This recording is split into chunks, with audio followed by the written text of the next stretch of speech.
안녕하세요. 저는 데이터브릭스에서 시니어 솔루션 아키텍트로 근무하고 있는 김정훈입니다.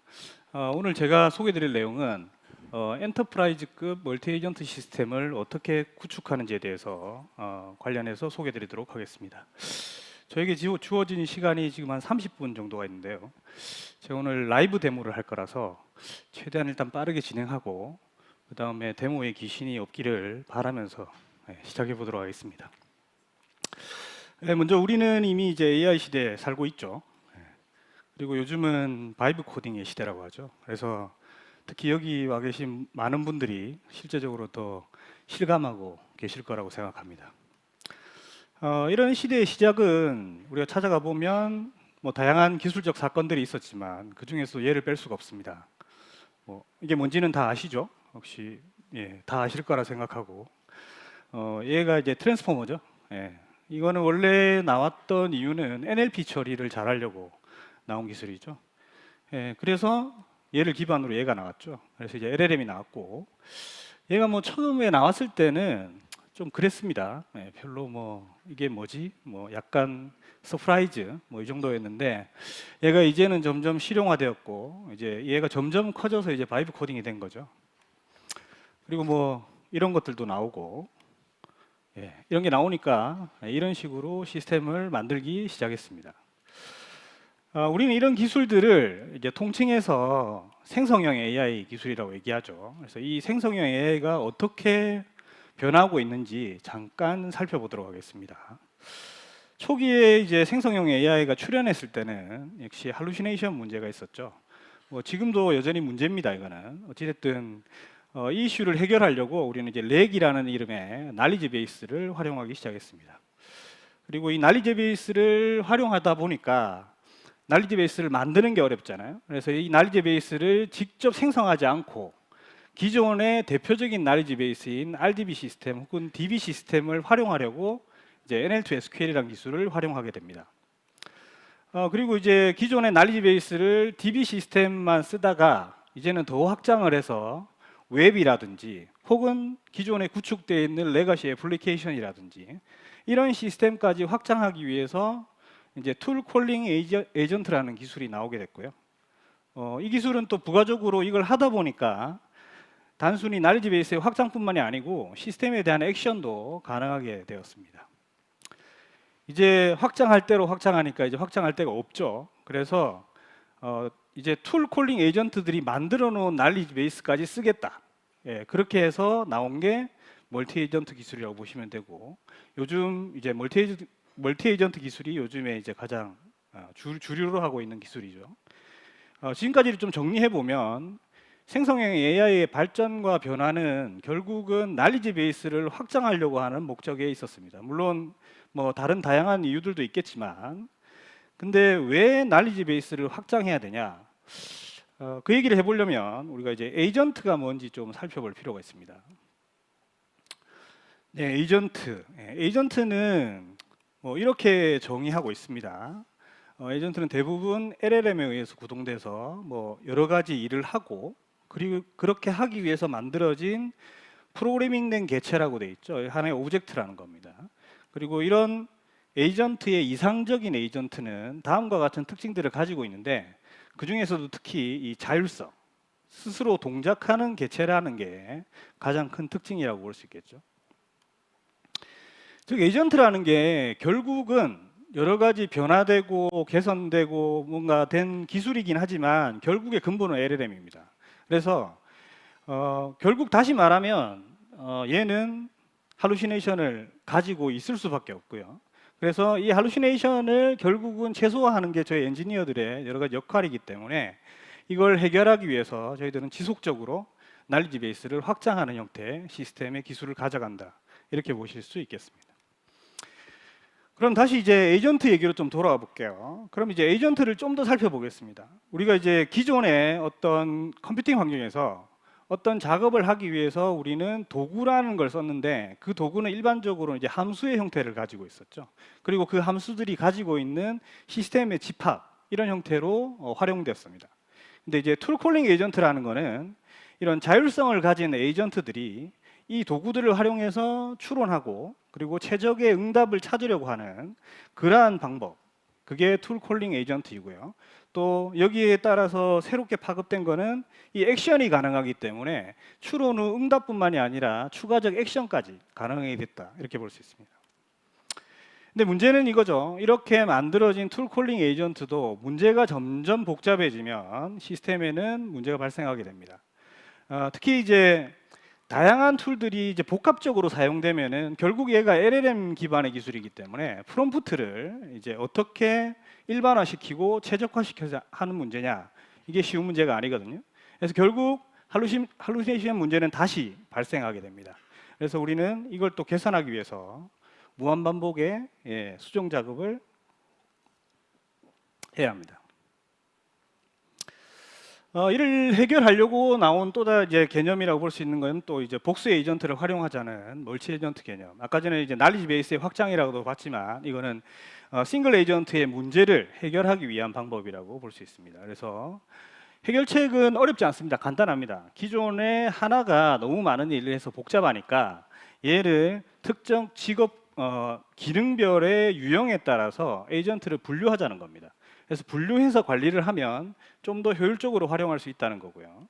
그리고 에이전트들이 지금 분리되어 있기 때문에 이 분리되어 있는 에이전트를 활용하려면 얘를 라우팅할 수 있는 슈퍼바이저 에이전트를 둬야 되고요. 그리고 사용자 요청은 이 슈퍼바이저 에이전트를 통해서 받는 형태로 가는 겁니다. 이제 이런 멀티 에이전트 시스템을 실제 데모로 살펴볼 건데요. 그 전에 데모가 어떻게 구성되어 있는지 조금 더 설명을 드리고 실제적 데모, 그리고 데이터브릭스가 어떤 역할을 하는지에 대해서도 말씀을 드린 후에 데모를 진행하도록 하겠습니다. 오늘 하고자 하는 것은 여기 있는 이 왜 110번 맨하탄 매장은 다른 지역의 비슷한 매장에 비해서 실적이 저조한지를 물어보고 싶은 겁니다. 다양한 질문들을 해볼 수 있는데 저한테 주어진 시간이 30분밖에 없어서 할 수 있는 거는 이 정도 질문만 진행하도록 하겠습니다. 그래서 이제 시스템 구성을 좀 살펴볼 건데요. 기본적으로 슈퍼바이저 에이전트가 있고요. 그 다음에 크게 두 개의 에이전트가 존재합니다. 하나는 엔터프라이즈 인텔리전스 에이전트고요. 얘는 구성되어 있는 게 NL2SQL 서비스인 진이랑 그 다음에 벡터 서치를 위한 비정형 데이터를 위한 벡터 서치, 그리고 예측을 위한 AI 펑션들, 이런 것들을 가지고 내부 데이터 기반의 분석 처리를 하는 에이전트입니다. 그리고 또 하나는 외부 데이터의 활용을 위해서 인구 통계라든지 혹은 웹 기반의 리서치를 하기 위한 API들이 두 개가 연결이 되어 있습니다. 그래서 얘들을 가지고 하려면 처음에 각각의 도구들을 정의하는 거죠. 도구들을 정의하고 그 도구에 대한 역할들을 디스크립션에 명세합니다. 그리고 에이전트 간에 에이전트가 네가 어떤 페르소나의 역할을 가지고 있다는 것을 정확하게 디스크립션 해주셔야 되죠. 그래야 슈퍼바이저 에이전트가 어떠한 요청을 받았을 때 문제에 적합한 라우팅을 할 수 있으니까요. 그리고 또 하나가 뭐가 있냐면 에이전트가 이제 멀티 에이전트이기 때문에 에이전트끼리 동작을 할 때 서로의 컨텍스트를 공유해야 되는 케이스들이 많이 있습니다. 그래서 그 컨텍스트를 공유하는 게 여기서는 핸드오프라고 하는데 오픈AI의 SDK의 이 핸드오프 패턴을 가지고 이 컨텍스트를 전달하는 방식을 사용합니다. 이렇게 해서 만들고 나면 실제로 이렇게 질문을 했을 때 우측과 같이 어떤 에이전트가 동작을 했고 그 어떤 에이전트가 어떤 콜을 했고 그거에 따라서 얘들이 어떻게 추론해서 답변을 냈다는 것을 우측에서 확인하실 수가 있습니다. 이 모든 동작들이 오픈AI SDK 기반으로 해서 구현된 게 이 GitHub에 올라가 있습니다. 그래서 데모 시간에 이 시스템이 어떻게 동작하는지 한번 볼 거고요. 그러면 저렇게 이미 다 구현되어 있는데 데이터브릭스는 어떤 역할을 하는지 그거에 대해서 조금 살펴보도록 하겠습니다. 앞에 서비스들을 GitHub에 있는 서비스를 그대로 프로덕션에 디플로이 하시는 분은 없겠죠. 왜냐하면 우리가 실제적으로 리얼 서비스를 운영하는 거와 기능을 개발하는 서비스는 다르거든요. 그래서 실제 운영 서비스를 가져갈 때 우리는 어떤 문제를 맞닥뜨릴 수 있는지 살펴보도록 하겠습니다. 저는 이제 크게 다음에 4가지 이슈들로 보고 있는데요. 각각의 문제를 살펴보면서 데이터브릭스가 여기에 어떻게 해결점을 줄 수 있는지를 살펴보도록 하겠습니다.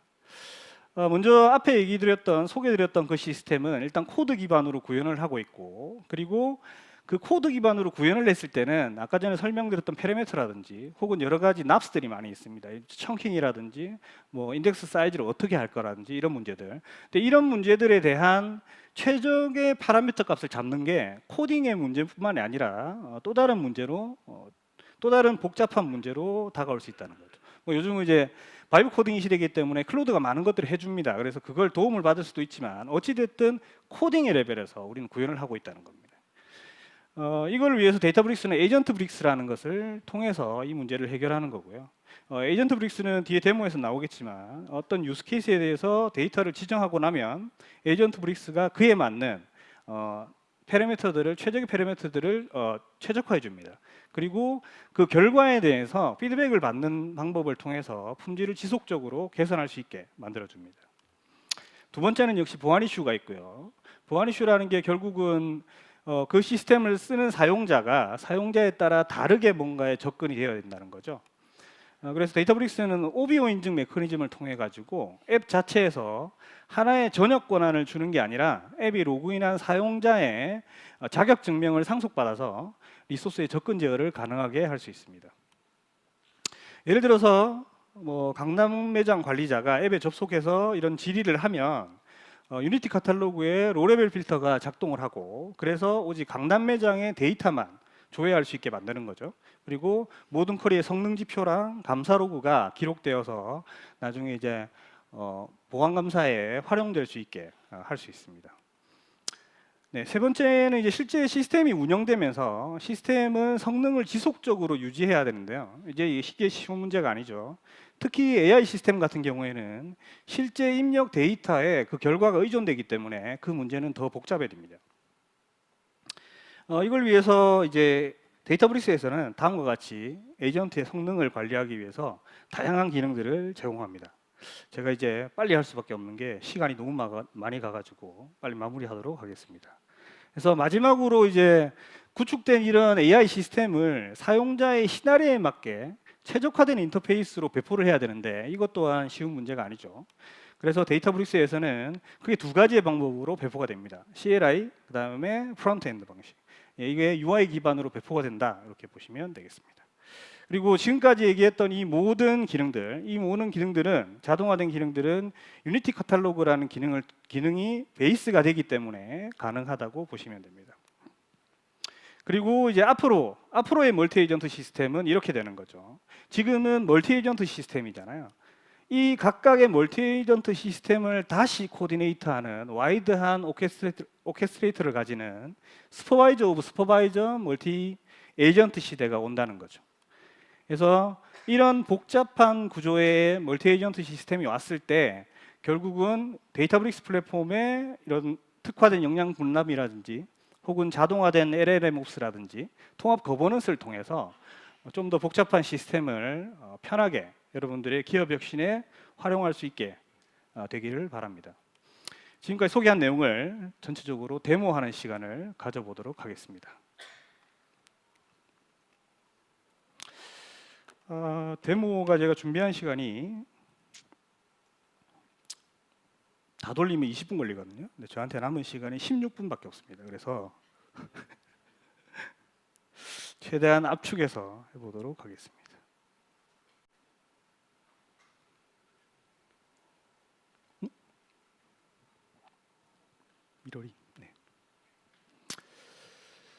네, 아까 전에 소개해드렸던 그 OSS입니다. 멀티 에이전트 시스템을 데이터브릭스로 만든 거고요. 여기 보시면은 어떤 방식으로 해야 되고, 뭐 파라미터를 넣고 어떤 방식으로 배포한 다음에 실행하면 됩니다라고 되어 있습니다. 그래서 얘를 받으셔서 실행하시면 요런 게 나옵니다. 요런 게 나올 건데 얘는 지금 한번 제가 한 거라 가지고 리셋을 한번 하고 아까 전에 했던 질문을 한번 던져보겠습니다.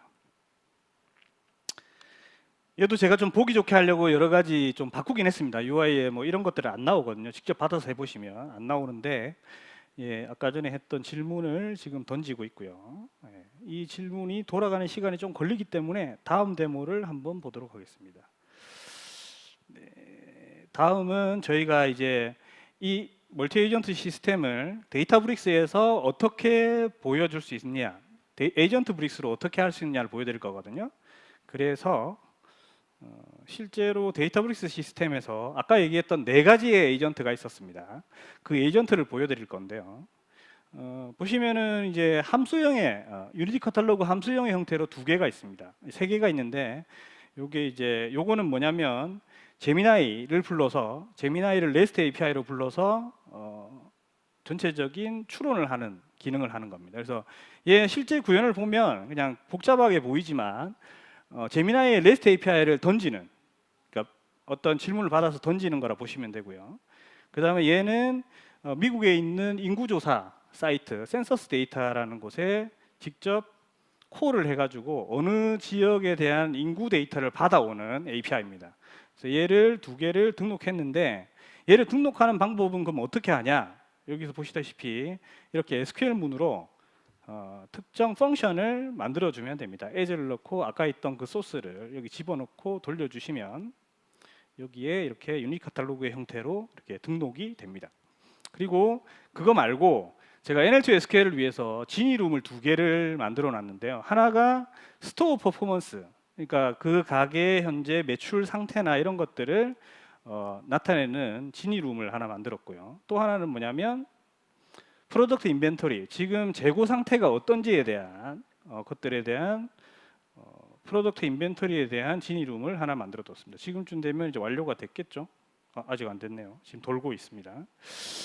네, 그래서 얘를 가지고 데이터브릭스에서는 어떻게 만들 수 있나? 아까 전에는 OSS 기반으로 이제 코드로 다 만드셨잖아요. 여기 프롬프트도 넣고 다 코드로 만드셨을 건데 데이터브릭스에서 쟤를 한번 만들어 보도록 하겠습니다. 그래서 에이전트 브릭스를 가시면은 여기에서 많이 있으니까 제 것만 가지고 에이전트 브릭스를 하나 만들겠습니다. 여기서 여기 여러 가지 타입이 있지만 슈퍼바이즈드 에이전트를 만들 거고요. 지금 데모의 이름을 좀 찾기 쉽게 하기 위해서 AI 데이즈 데모 7로 하겠습니다. 그리고 이 에이전트가 어떤 건지 디스크립션을 써주는 거거든요. 아까 전에 말했지만 얘는 리테일 비즈니스 인텔리전스 오케스트라, 짧게, 길게 써도 되지만 뒤에 또 쓸 수 있기 때문에 짧게 하나 넣었습니다. 그리고 에이전트를 추가하겠습니다. 아까 지니 스페이스 2개가 있었고 지니 스페이스 2개를 넣어보도록 하겠습니다. 그래서 지니 스페이스 프로덕트 인벤터리. 근데 프로덕트 인벤터리에 대한 디스크립션을 넣어야 되죠. 아까 전에 우리가 프로덕트 인벤터리를 갔을 때 얘에 대한 소개를 제가 인스트럭션에 넣어놨습니다. 그래서 다 넣는 건 아니고 위에 있는 제목만 넣어서 디스크립션에 넣겠습니다. 그리고 지니 스페이스를 하나 더 넣어보도록 하겠습니다. 이제는 퍼포먼스 쪽, 스토어 퍼포먼스 ES에 대해서 넣을 거고요. 스토어 퍼포먼스는 얘가 가지고 있죠. 그래서 얘를 넣고 그 다음에 2개의 유니티 카탈로그 함수가 있었습니다. 그래서 유니티 카탈로그 함수를 집어넣을 거고요. 그 2개가 하나가 뭐였냐면 리저닝을 위한 REST, 제미나이를 호출하는 REST API. 얘는 넣으면 디스크립션이 자동으로 들어갑니다. 유니티 카탈로그 기반으로 메타데이터가 공유되기 때문입니다. 그래서 얘를 넣고 또 하나가 미국의 인구 데이터를 가져오는 센서스 데이터, 이것도 그대로 되죠. 그리고 여기 옵셔널에 보시면은 옵셔널에 이런 것들을 추가로 넣을 수가 있습니다. 넣어주시면 더 좋죠. 안 넣어주셔도 동작은 됩니다. 근데 이제 아무래도 네가 뭐 하는 애야 라는 것들은 기술해 주는 게 좋겠죠. 그래서 에이전트를 만들겠습니다. 그러면 에이전트를 만드는 시간이 조금 걸리거든요. 이해가 다 됐는지 볼까요? 예, 다 됐네요. 지금 보시면은 얘가 맨하탄 110번 맨하탄 매장의 실적 저하의 원인을 분석했죠. 지표를 가지고 인구수, 방문수, 그 다음에 이런 어떤 비율이 있고 직원 효율성이 있고 그다음에 외부 시장 요인도 이렇게 조사해서 했고 전체적으로 공고사항이 이렇고 결론이 이렇다. 이렇게 나오는 멀티 에이전트 시스템을 GitHub을 가지고 만드실 수가 있습니다. 자, 저희 거를 볼까요, 이제? 네, 이제 만들어졌네요. 만들어지면 이 화면이 나옵니다. 이 화면은 뭐냐면 아까 전에 우리가 만들었던 그 멀티 에이전트들의 이런 패러미터들 있죠. 넣었던 게 그대로 있습니다. 여기에 이제 일단 물어놓고 시간이 없기 때문에 질문을 걸어놓고 질문을 이렇게 걸어놓고 좀 기다리면 이제 여기서 테스트를 하는 거예요. 이렇게 물어보면 얘가 계속 분석을 하겠죠. 그럼 데이터를 가져오면서 여러 가지를 막 할 거예요. 내가 원하는 결과가 안 나오면 여기 파라미터를 계속 수정해 가시면서 조금 더 보완해 가시는 겁니다. 그래서 얘를 시간이 좀 걸리니까 아까 돌려놨던 게 있거든요. 그래서 이런 식으로 합니다. 똑같이. 그래서 얘가 쭉 보면 여러 가지 데이터들을 다 가져오고 가져와서 마지막에 원인 분석을 하죠. 그래서 이런 식으로 나옵니다. 그러면 얘에 대해서 우리가 이제 익스페리먼트를 또 보실 수가 있거든요. 익스페리먼트를 들어가 보시면 내가 돌렸던 것에 콜 그래프가 다 나옵니다. 그래서 이 질문에 대해서 어떤 LLM이 어떤 답변을 했고 그 답변을 받아와서 다시 어떤 LLM을 호출했고 하는 것들이 이렇게 확인을 하실 수가 있거든요. 이런 것들을 가지고 전체적으로 분석을 하실 수 있다. 그리고 얘가 나온 거를 이제 플레이그라운드라는 형태로 넣어가지고 이거는 지금 제가 개발하고 있는 거잖아요. 개발한 거를 사내에 있는 사람들에게 베타 테스트를 하고 싶은 거예요. 그러니까 베타 테스트를 하고 싶으면 이 플레이그라운드에서 여기 보시면은 이런 내가 만든 모델이 있을 수 있습니다. 그래서 여기에 이거를 배포하면 데이터브릭스를 쓰시는 분들은 어카운트를 가지신 분들은 여기 접속이 가능하거든요.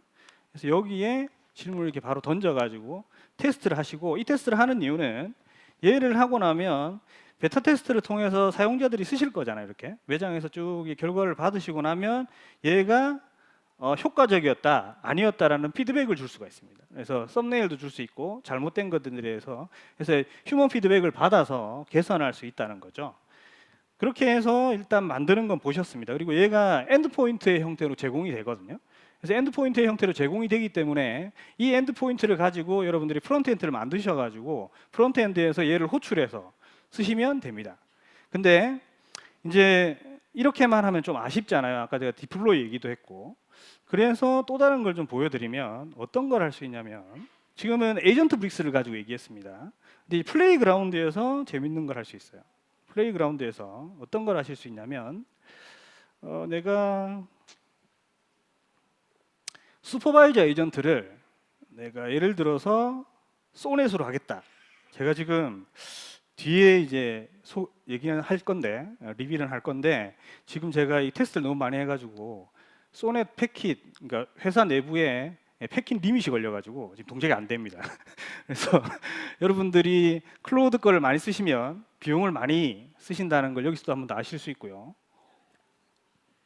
어찌 됐든 되는 걸 될지 안 될지 제가 풀렸는지 다시 한번 시도해 보겠습니다. 4.6으로 할지 4.5로 할지 4도 있거든요. 그래서 제가 지금 걸린 게 6이 걸렸어요. 그래서 5보다는 4를 한번 좀 싼 걸로 해보겠습니다. 그래서 얘를 내가 슈퍼바이저 에이전트로 쓸 거야. 그럼 정했죠? 그러면 아까 전에 있던 4개의 에이전트가 있었잖아요. 그 4개의 에이전트를 여기서 붙일 수가 있습니다. 그래서 여기서 아까 전에 지니 스페이스를 붙였잖아요. 지니 스페이스를 붙이는 거예요. 여기서 이렇게 하나 붙이고 여기서 지니 스페이스를 아까 전에 뭐 붙였죠 지금? 위에 게 잠깐만요. 붙인 게 인벤토리 붙였죠. 이제 스토어 퍼포먼스 붙이면 되겠죠. 스토어 퍼포먼스를 붙입니다.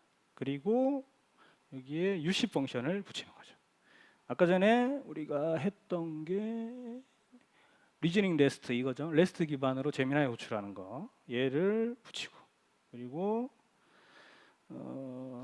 센서스 데이터를 가져와야 되죠. 그래서 US의 센서스 데이터 얘를 붙이는 겁니다. 자, 여기 붙이고 나서 프롬프트 여기서 바로 하셔도 되고요. 시스템 프롬프트를 여기 넣으시면 됩니다. 슈퍼바이저 에이전트에게 줄 시스템 프롬프트를 여기에 그냥 복사해서 넣는 거죠. 그래서 시스템 프롬프트를 잡아놓고 그 다음에 우리가 아까 했던 질문이 이거였죠. 그래서 이 질문을 다시 던지는 겁니다. 자, 그러면 플레이그라운드에서 지금 바로 멀티 에이전트 시스템을 만들었습니다. 왜 이렇게 만들었냐? 얘가 이제 또 나오면은 이런 결과가 나올 거거든요. 나올 건데 왜 이걸 만들었냐면 이렇게 만들면 여기서 앱 디플로이가 됩니다. 그래서 여기서 예를 들어서 AI 데이즈 데모 7 아까 실했죠? 구할게요. 익스페리먼트를 걸어주시면 아까 전에 얘기했던 그런 익스페리먼트를 가지고 다시 추적이 가능하거든요. 그래서 저는 이걸 제가 쓰는 걸로 어디 갔어? 예. 제가 쓰는 익스페리먼트로 걸어서 얘를 익스포트 시킵니다. 그러면 이것도 지금 300개가 걸렸거든요. 이게 무슨 얘기냐면 회사에 지금 앱 리밋을 300개를 걸어놓은 거예요. 그래서 제가 만든 앱을 삭제를 해도 되고 아니면 다른 분이 만들었는데 안 쓰는 앱을 삭제할 수 있거든요. 그래서 걔를 일단은 삭제하고 만들어 보도록 하겠습니다. 그래서 앱스에 보면 여러분들도 데이터브릭스를 회사 내 전사로 많이 쓰게 되시면 전체 시스템 어드민을 가지신 분들은 이런 것들은 지워야 됩니다. 여기 4일 이상 쓰면서 URL 없는 것들, 이제 다 좀비로 남아 있는 것들이거든요. 그래서 저희가 이거를 지우면 2개만 지우고, 이게 지우는데 좀 시간이 걸리거든요. 그래서 2개 정도 지우고 제가 다시 만들어 보도록 하겠습니다. 이거군요. 이제 결과가 나왔나요? 네, 나왔죠? 네, 똑같은 형태의 이런 문제들이 해결될 수 있습니다. 다시 배포를 해보겠습니다.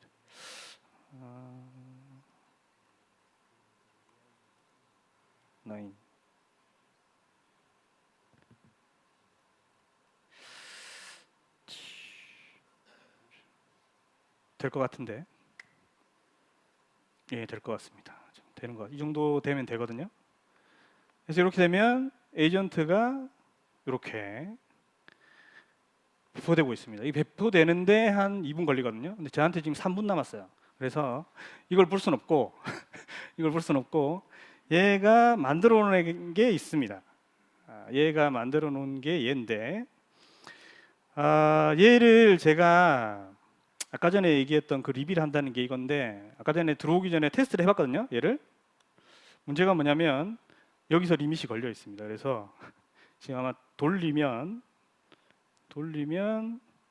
소넷 모델에 리밋이 걸렸다는 게 중간에 나올 겁니다. 그래서 가져올 수 있는 건 가져올 수 있거든요. 에이전트가 여러 개니까 이제 소넷에서 처리하는 부분만 안 되거든요. 그래서 이렇게 지금 나올 건데 이건 나중에 확인하기로 하고 제가 원래 테스트를 했던 이게 그 에이전트거든요. 그래서 여기서 이렇게 실행을 하면 보시는 바와 같이 지니 스페이스도 가져오고 여기에 센서스 데이터도 가져오고 레스트 통해서 제미나이한테 시장 정보도 가져오고 이러한 형태로 데이터를 쭉 다 가져온 후에 이렇게 전체적인 분석을 하는 멀티 에이전트 시스템을 코드 한 줄 짜지 않고 클릭으로 만들 수 있다는 게 데이터브릭스가 여러분들에게 제공할 수 있는 거고, 그리고 이를 통해서 아까 전에 얘기했던 시큐리티라든지 혹은 지속적으로 피드백을 통해서 성능 개선을 한다든지 그런 문제들, 그리고 지금 디플로이 하는 방식도 새롭게 조금만 새로운 모델을 바꿔서 혹은 프론트를 약간 변경해서 디플로이를 한다는 것조차도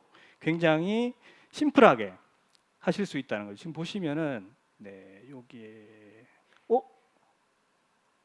풀린 것 같습니다. 풀렸네요. 쿼터가 풀린 것 같습니다. 이게 쿼터가 다 쓰는 게 아니라 분당 얼마나 요청하느냐에 따라 걸리는 거기 때문에 그 계산이 희석돼 가지고 지금 풀린 것 같습니다. 그래서 지금 뭐 계속 기다리면 결과가 나올 것 같고요. 그래서 전체적으로 데이터브릭스가 여러분들의 멀티 에이전트 시스템을 구축하는데 어떻게 도움이 될 수 있는지를 소개해드렸습니다. 감사합니다. 결과 나오네요. 59초 남았습니다. 오늘 제가 준비한 내용은 여기까지입니다. 감사합니다.